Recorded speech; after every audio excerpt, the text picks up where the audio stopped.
Bonjour. Well, I'm the only American here today. Thank you for having me. I want to start first by talking a little bit about my history and how I got started in the media business. When I was 14 years old, I had a dream of creating television at 14. So what I used to do was I would get into the basement of my house and we would create these magic shows for my parents. And the magic shows would be a box, my brothers and sisters, and we do these disappearing acts, and we would collect money from my parents from doing these magic shows. And we kept doing that until eventually they caught on that we were doing the same thing over and over again.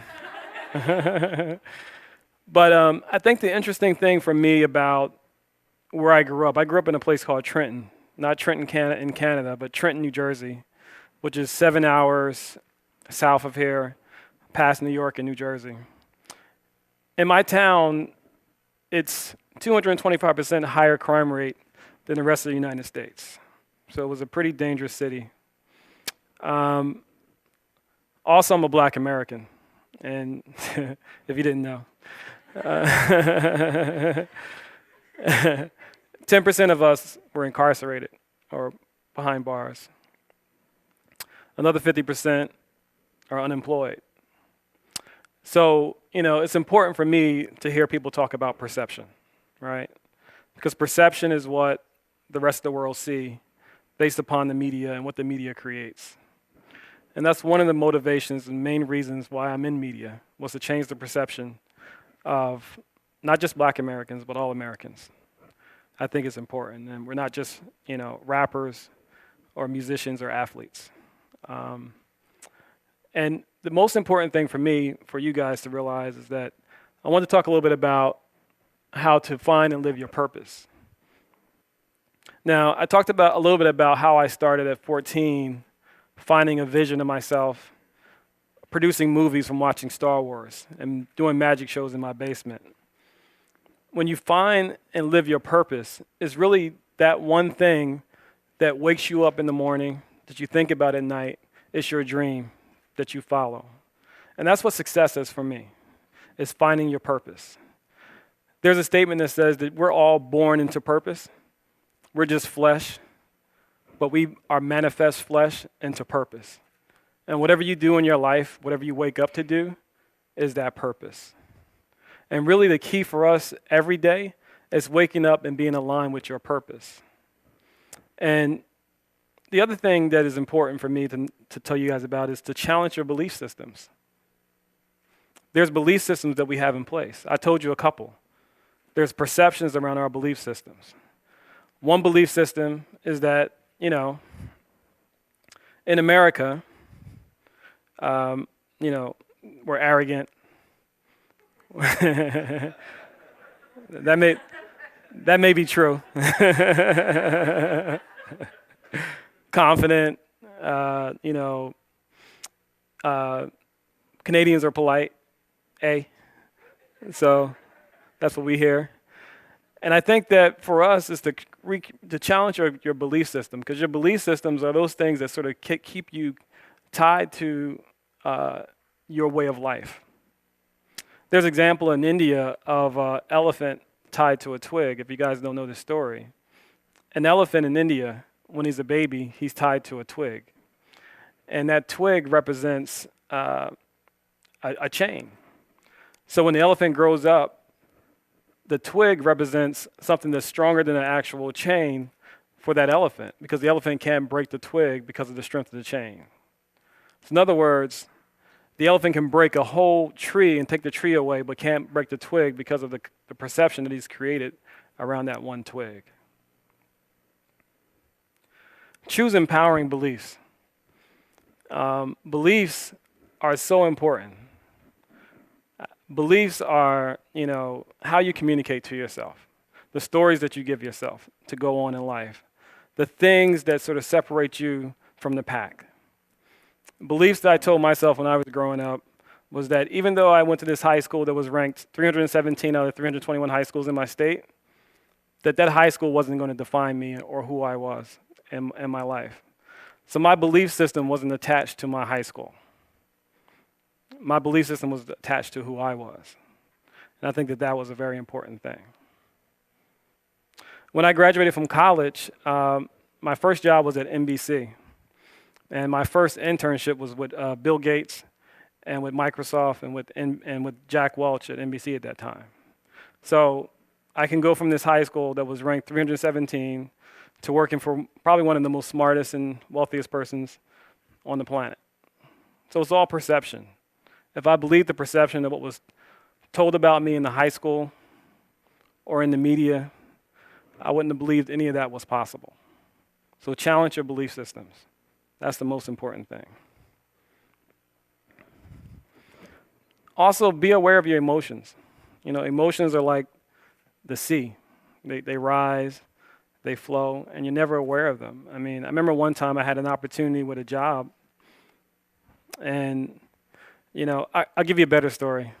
In 6th grade, it was my 6th grade graduation, and the teacher had selected everybody for this 6th grade play for our graduation. And I get up to my teacher, I'm like, "You're not going to put me in the play? I've been sitting this whole time, I'm like one of your best students. I can't get in the play?" She was like, "Well, Anthony, I had the principal role for you, but since you couldn't wait, now you're not going to be in the play." See? So it was my emotions that took over that situation and didn't allow me to get in the play. So I haven't spoken to that teacher since.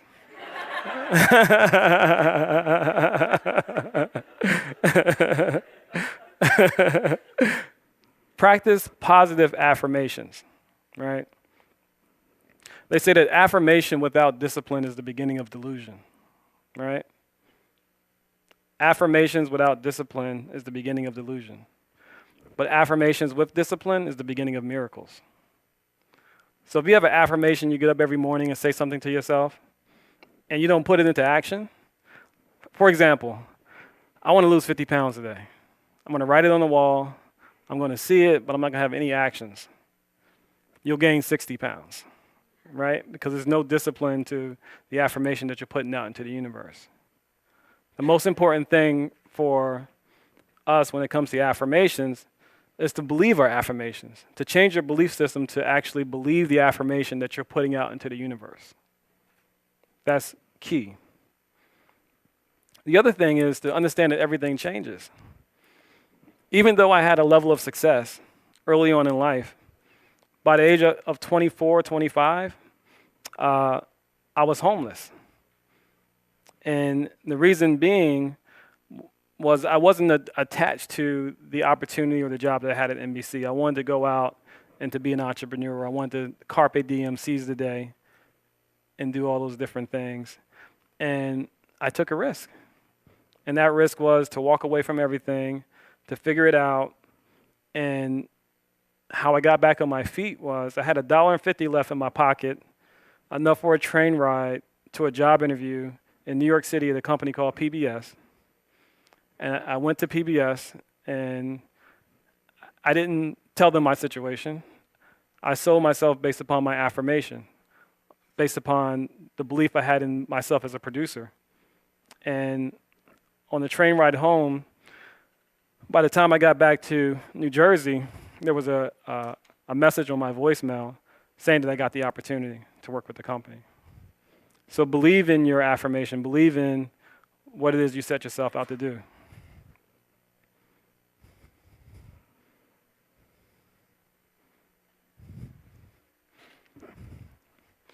Siobhan talked about this earlier, but detach from perceived outcome. I work in Hollywood.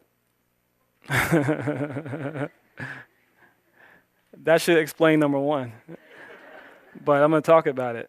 You have to be detached from a perceived outcome. We see 1,000 scripts, TV pilot pitches every day. You know, I've had the good fortune of also running a company called Bad Boy with Sean Puffy Combs' company. And I created most of his television platforms. And the thing that I've learned from creating television is that when you detach yourself from a perceived outcome, that means that you're not attached to the opportunity of that show making it on the air. You're actually buying into the fact that you're doing this out of passion. And outcome is really based upon a monetary gain. It's based on finances. And that can't be the motivation for what it is you do. It could be one of the motivations, but it can't be the key motivation. Relinquish judgment, because everybody's going to have a perception of you. Everyone has a perception. Take, for example, a flower. We look at a flower, we see a beautiful flower. It's pretty, it smells good. And then the bumblebee looks at the flower with infrared eyes, so all he sees is nectar. He doesn't see the flower that you see, so it's all his perception. So understand how perception works, and that no matter what you do, people are going to have different perceptions no matter what. Change how you communicate. Communication is key, right? A good example. You may tell me, you know what, Anthony, you're a failure. That doesn't matter, right, what you tell me. What matters is what I say to myself. If I say, he told me, you know what, maybe I am a failure. And I just walk away and I take that and accept that as my truth. But if you tell me that I'm a failure, it's up to me to communicate the message that I want to receive. That I don't accept that. I know that my value is greater than what it is that you perceive me to be. So make sure that you have your own communication happening within yourself. That's the key. Bend like the reed in the storm. The reed is a very pliable, flexible tree, right? It can move with any storm. And you go to Miami, you'll see the palm trees. They have whirlwinds, storms, and a lot of times you see the trees bend nearly to the ground and touch the ground. And then when the storm is over, the trees are back up. And that's us in life. Life will be full of obstacles. And what we're talking about with success is not avoiding obstacles, because obstacles will always be there, no matter how successful you are. If it's not one thing, it'll be something else. But as they say in, sorry to quote the military, but is to adapt and to adjust. You have to adapt and adjust to every situation that's presented to you in life. You have to be able to adapt and adjust to every situation that's put forth in your life, because you're going to face challenges. And I don't think we're talking about avoiding those, but we're talking about how to perceive those challenges as they're presented to you in your life. Then how to communicate to yourself when those challenges arise. That's the most important thing.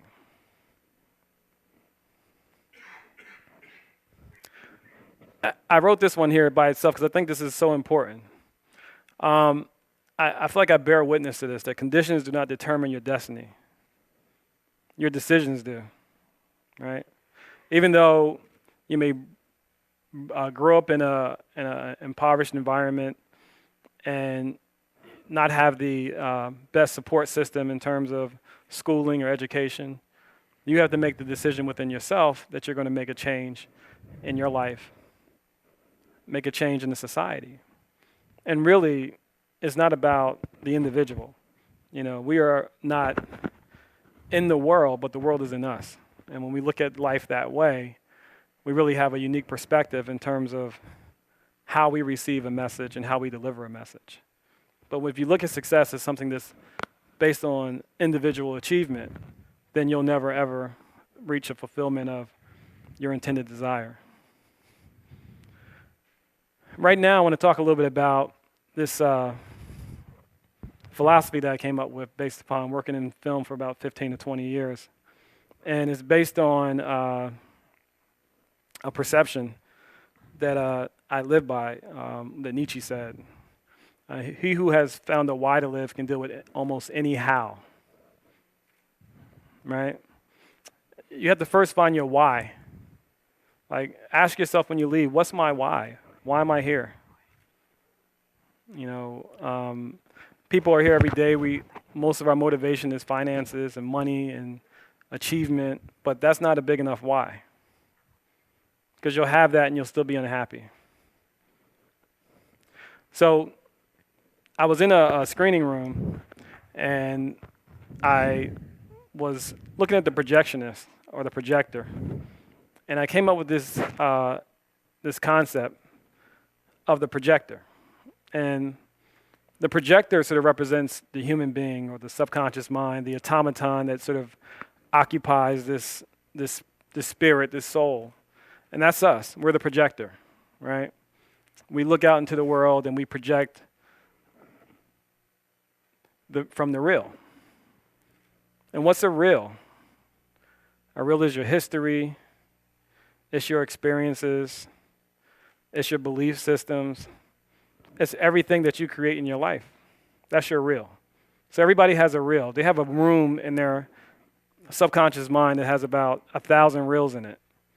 And every morning you wake up, you put a different reel on, and you go out and you project that to the world.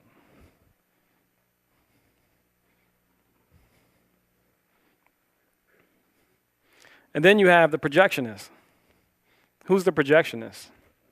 The projectionist is your brain, right? That's the one that's going and grabbing those reels and putting it on your actual projector and projecting that image, projecting that message.